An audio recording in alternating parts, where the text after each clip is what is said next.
Anyway, I made my first phone call and George himself answered the phone, which is pretty unusual.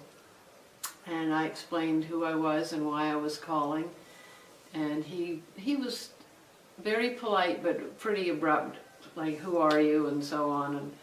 And he said he really didn't have any puppies available. I said I was looking for a puppy, but then he started saying, did you hunt your other dog? And I realized now I was being interviewed by George, and how many days a week did, you know, and does your dog live in the house with you? And I said, not only does he live in the house, he sleeps on the bed, you know, that At some point in this process, she told me what she had been doing.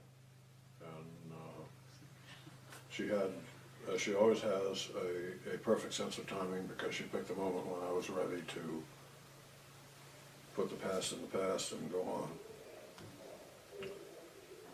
on. And so there was some more discussion, might have been another call or two, but at some point I said to Sue, you know, and then all of a sudden there was a litter, actually was a litter on the horizon, still not encouraging about our chances of getting one of the puppies. So the conversations went on fitfully, and the litter was about to be on the ground, and I said to Sue, if we're ever going to have any hope of getting on this list, we have to be more than even though congenial voice on the telephone, we have to go up there and show these people our faces. which was a brilliant move on Bruce's part. So Sue called Kay and told her that we wanted to come, and she was surprised. They both told us later, after the long years of friendship had developed, that they were both amazed that anybody would want to come all the way from North Carolina just to meet them.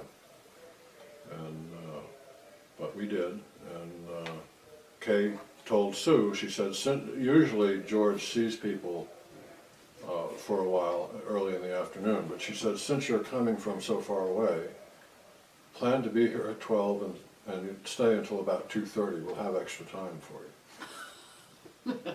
Joke number one. So we did, and at 5 minutes to 12 on the appointed day, we were sitting down at the end of the driveway in our car, and there we sat, and I said to Sue, we're not driving up that driveway until the stroke of 12. I'm not going to put a foot wrong here, having come this far.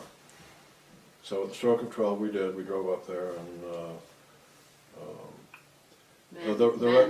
Manton was there as a young puppy. Quest and George and Kay were inside, and we played with Manton in the driveway for a little bit, and then eventually they came out. And I guess the rest, as they say, is history, because as soon as the four of us met each other, the chatter started and never stopped.